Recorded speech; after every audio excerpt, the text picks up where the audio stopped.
everybody. Welcome to the Buckeye Weekly Podcast. I'm Tony Gerdeman here, as always, with Tom Moore. Hey, Tom. How's it going? Oh, Tony, I'm so glad you asked. I was like, is he gonna? What's he gonna ask me at the start of the show? It could be anything. Could be about the weather. Could be about the stock market. Good news.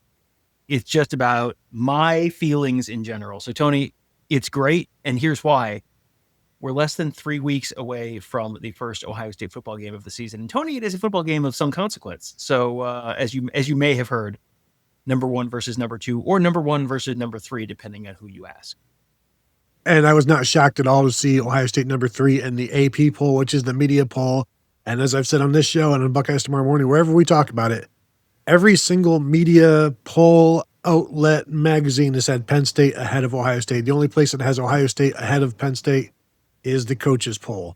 So are you going to trust the coaches, or are you going to trust the media as the know-it-alls and the be-it-alls?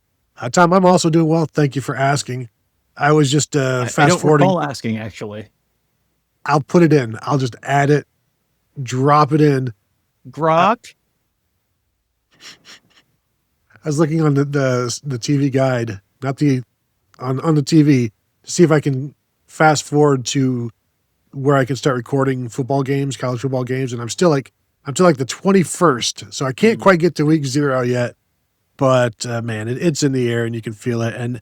And now we are now 2 weeks through fall camp, so I thought now would be a good time to assess where certain Buckeyes are, who's standing out. So we're going to do some stock up on the offense in today's show, and the next show we'll talk about the defense. And this is stock up through fall camp, stock up through who's making the step up in a way that is noticeable and will be notable this season. And Tom, I'll give you first at bat. All right. Well, I think I had a bunch of different names I sort of jotted down for this. And one of the ones I wrote down later, I was like, well, that's stupid. This is absolutely the first name here. Tony, we got to talk about Austin Siereveld. Austin Siereveld entered. I think we've been broadly projecting Austin Siereveld to be one of these starters. And Ryan Day said during the spring that, he's going to be starting somewhere, basically. And then now it looks like Austin Siereveld is going to be starting at left tackle. So that's a pretty big stock up to me. He was an Iron Buckeye back in the winter.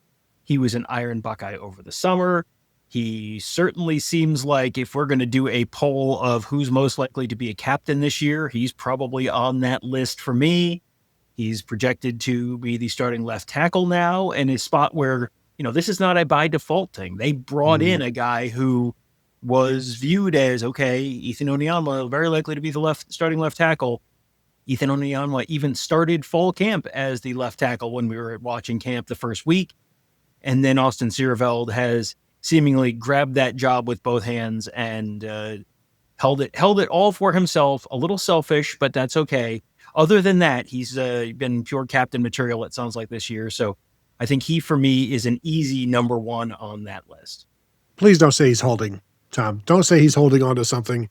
He is occupying the space as Ohio State's starting left tackle. Ryan Day said he's practicing exclusively at left tackle right now. So basically, when you're just at one spot, that's your spot. Not that he needs to go and be they want everybody to have a primary and a secondary. I think they know by now everything else is your secondary position for Austin Siereveld. Other than center, everything else is secondary because he's played everywhere.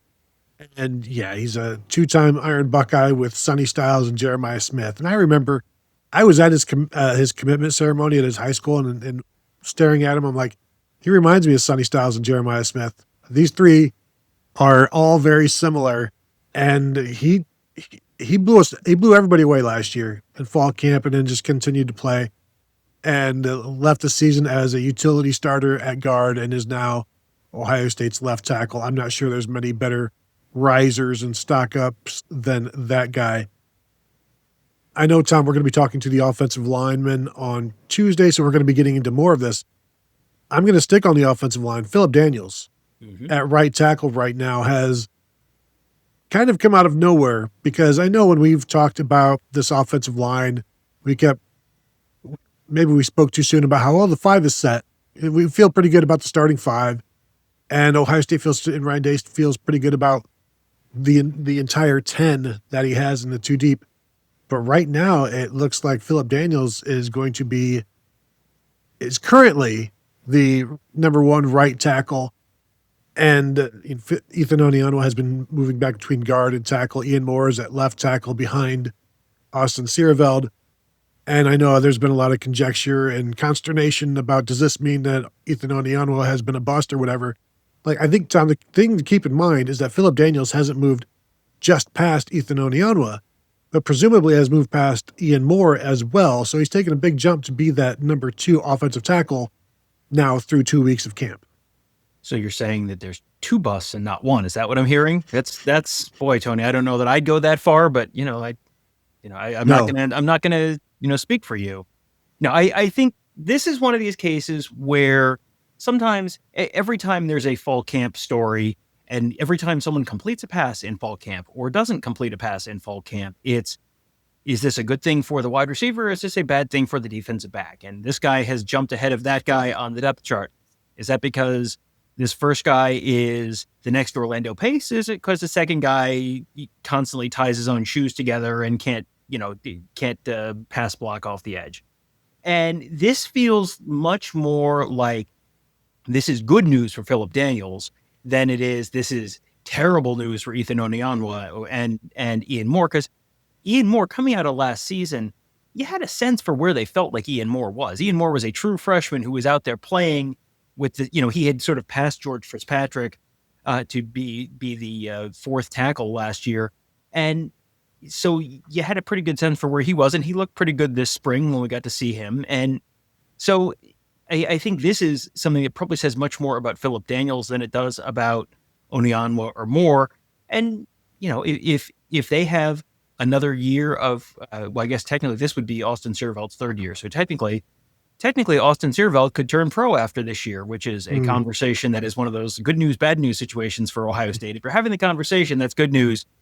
But boy, he is not someone who you probably projected coming out of high school to be a 3-and-done guy.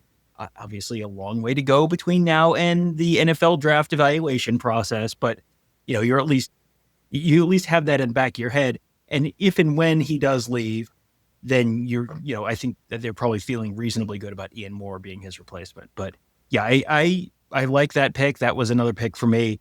I think that's an easy one for me, that he belongs in this conversation.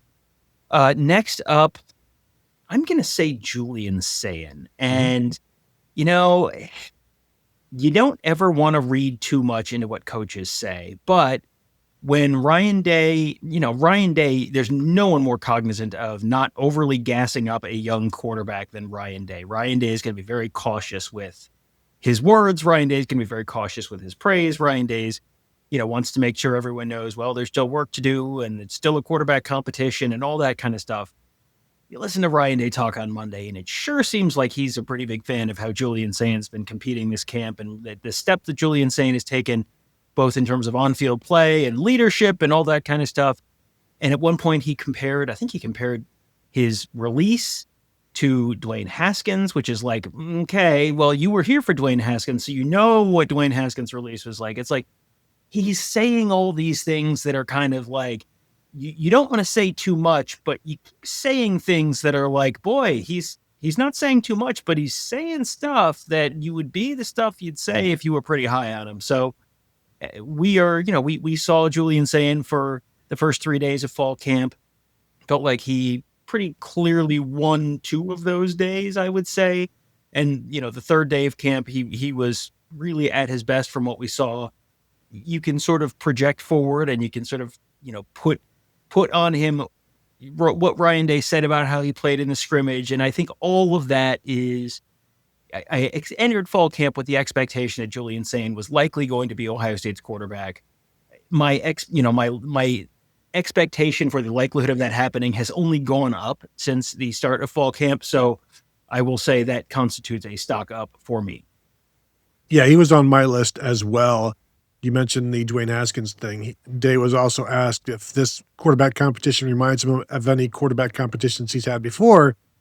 And said there's some similarities to the Dwayne Haskins versus Joe Burrow thing. And I know you'll probably have some Ohio State fans thinking, well, Day made the wrong choice. Day and Urban Meyer made the wrong choice. But if you go back and look at the 2018 stats of both guys, you'll see that they went with the right guy. Of course, they didn't have any choice because Joe Burrow left. But if I don't expect him to be a redshirt sophomore Dwayne Haskins, I expect him to be better than a redshirt freshman Dwayne Haskins. I think that's fair to say. So maybe that's something to certainly he should be better than a redshirt freshman Dwayne Haskins. But the release is there. And again, as Ryan Day keeps talking and we keep reading into this, if you're saying this kind of reminds me of Dwayne Haskins versus Joe Burrow, how did you go in that race? Who did you choose in that race? You chose Dwayne Haskins. So again, I think nothing that he said, and he's tried to say some things to stop people from just assuming it's going to be Julian Sayin. He's not gone completely out of his way like Carlos Loughlin to be like, hey, stop talking about these two running backs. I got 6 running backs. He's not yet said, hey, stop talking about these 2 quarterbacks. I've got 6 quarterbacks. And then it's like, okay, tell us about Mason Maggs. Tell us about Eli Brickhandler. How do you see them competing for the job? For the longest time, it's been a 2-man race. And I think you're again, we talked about it in Buckeyes Tomorrow Morning for the Tuesday show. Basically, who out there is picking Lincoln Kienholz right now? And I don't think anybody is. And it's not just because of, thoughts or opinions, stuff we see, stuff we hear. And I think everybody's on the same page. And if it's Lincoln Kienholz, that's going to be a surprise, but he will have earned it in camp. Well, if it's Lincoln Kienholz, then Lincoln Kienholz has taken a really big step because you sort of have the idea of where Ryan Day has the level set for Julian Sayin right now. So if Lincoln Kienholz exceeds that level and wins a starting job, that's only good news for Ohio State fans. That's, unless Julian Sayin somehow forgets how to play football in the next couple of weeks and or ties his 2 shoes together again. I mean, I'm here that's going around, Tony, but barring something like that, if Julian Sayin doesn't win the job, then whoever wins the job is going to be one heck of a quarterback. I do think we need to level set a little bit on Julian Sayin because second, redshirt sophomore Dwayne Haskins, that is not the expectation. Just to reiterate what Tony said, this is a redshirt freshman. Now, he's probably going to be better than redshirt freshman Dwayne Haskins because when redshirt freshman Dwayne Haskins came in Ann Arbor to lead them to victory over Michigan off the bench, his wide receivers were Ben Victor, Austin Mack, and no disrespect to Montreal Alouettes legend Austin Mack. He is still going. If you have not paid attention, he is churning up quite a career up in Montreal. Neither of those guys is Jeremiah Smith. Neither of those guys is Carnell Tate. There is a level of talent on this team on the outside that was not there for Dwayne Haskins in 2017. But these are guys who I think can. I think Julian Sayin can put together a good but not Dwayne Haskins level stat. Don't expect, what did he put up, 5,000 yards passing or something ridiculous like that? He's not putting up 5,000 yards passing. That's because they can run the ball this year. That's because they have a better defense this year. If he is just as efficient or close to as efficient as Dwayne Haskins, if he's in that high 60% completion and is, throwing an interception every, 2/3 of an interception every game, something like that, that would be a great redshirt freshman season for Julian Sayin. If he finishes lower than second in the Heisman, that doesn't constitute a failure for him this year. No, and I would also say don't expect a redshirt freshman C.J. Stroud passing season from him either. When C.J. Stroud completed 72% of his passes for 4,435 yards, 44 touchdowns and 6 interceptions in 12 games.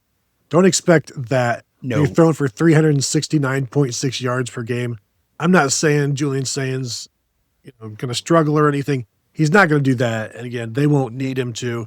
You'd certainly hope they wouldn't need him to. That's part of the reason why C.J. Stroud needed a week off, because he had to throw so much early in the season.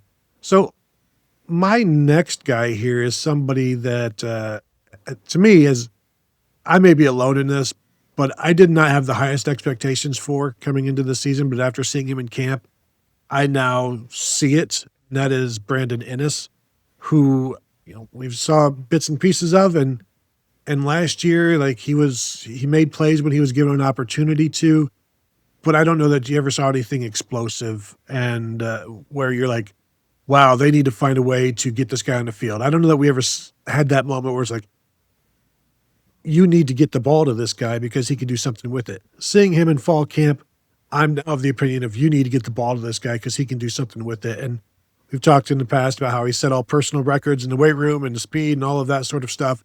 Just seeing him on the practice field, Tom, you saw he's more explosive than he was last year. He's quicker. He just looks like he can be a weapon now rather than just, I don't even want to say just, but he just never exploded or was never really wowed you. And I know he had the 58-yard touchdown catch as a true freshman. That was his only catch.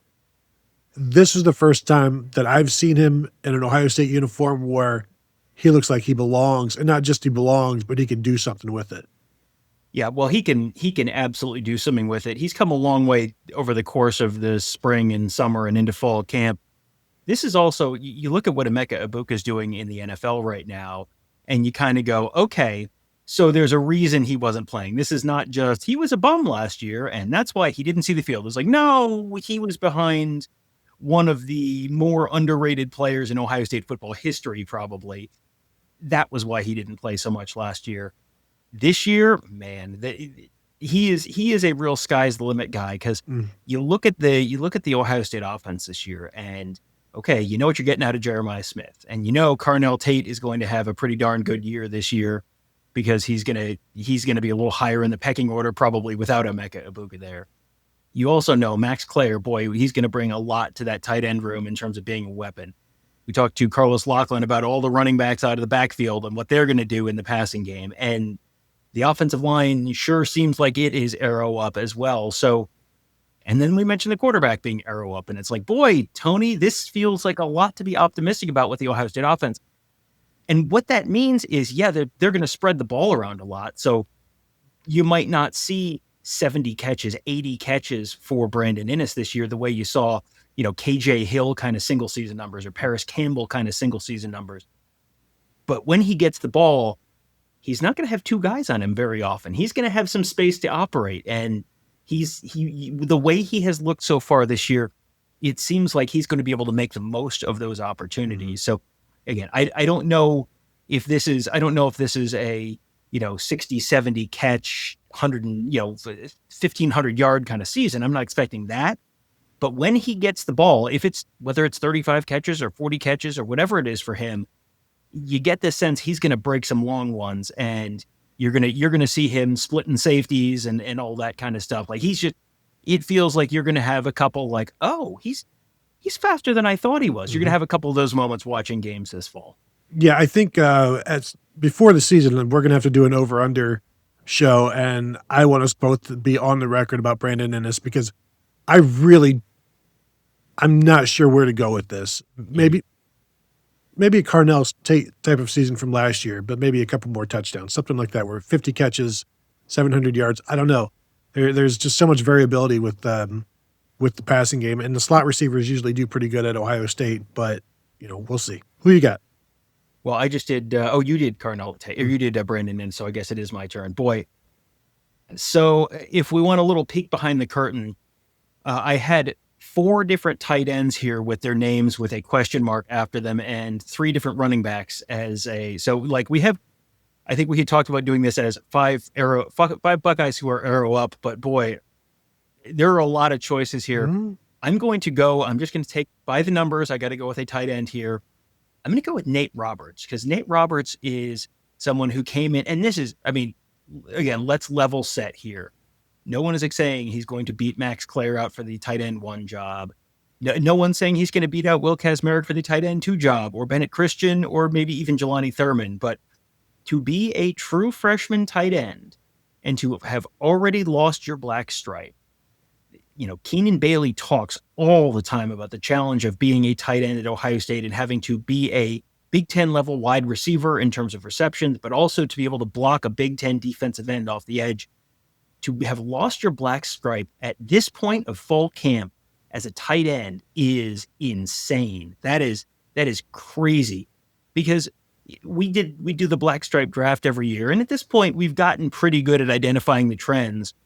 And the guys who have lost their black stripes were picked, I think, like first, second, and third, or first, second, and fourth, or something like that. And then Nate Roberts went 14th.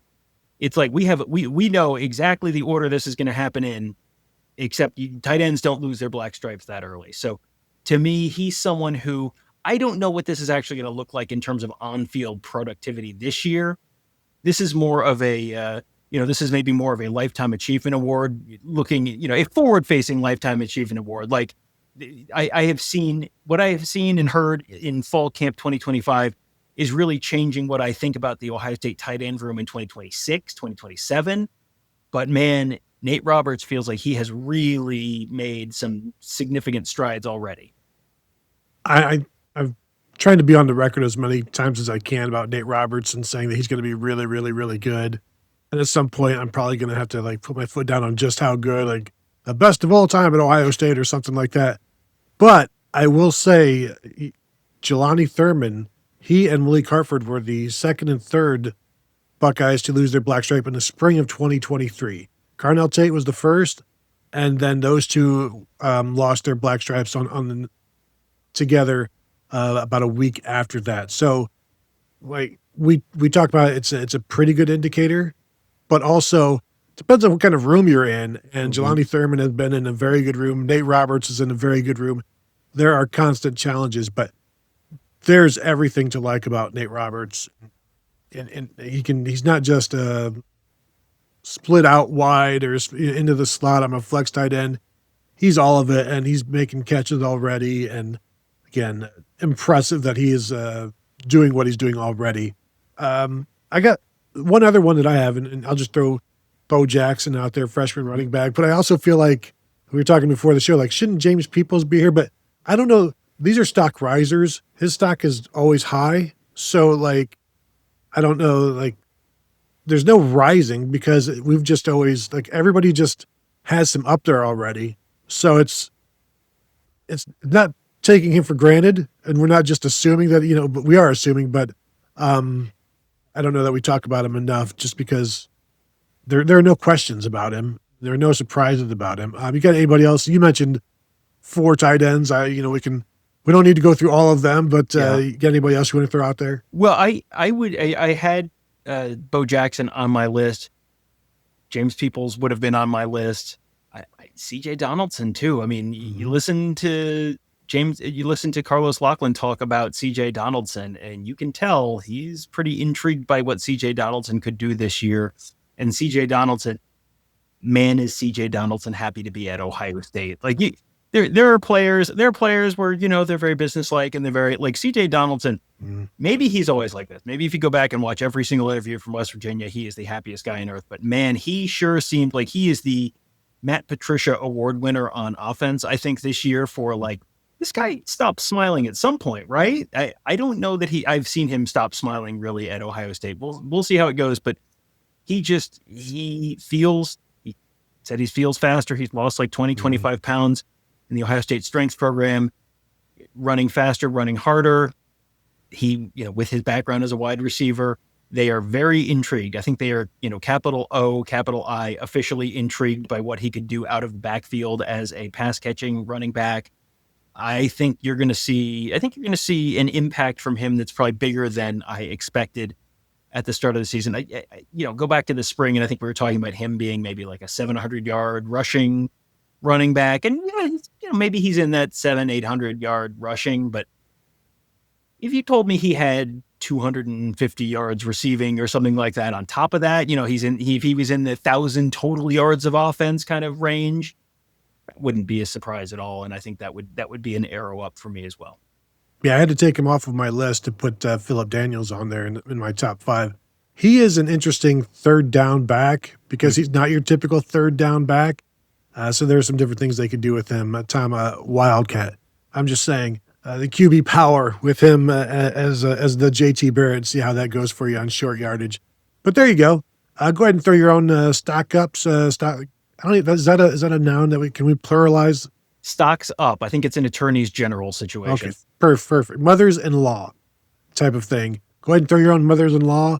in the comments, and we would appreciate and tell us that. Stock up or stock down.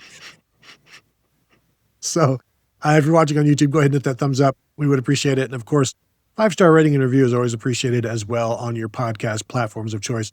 And as always, you can find us at BuckeyeHuddle.com. Check us out there on the Buckeye Huddle message board presented by Jeff Ruby's Columbus, where we are talking about this fall camp, all kinds of stuff going on. Still patiently waiting for the NCAA to make their judgments known on the University of Michigan, where that thread is still going, and I don't know that it will ever stop, even when it is all over. So thank you all for tuning in, and we'll talk to you guys later.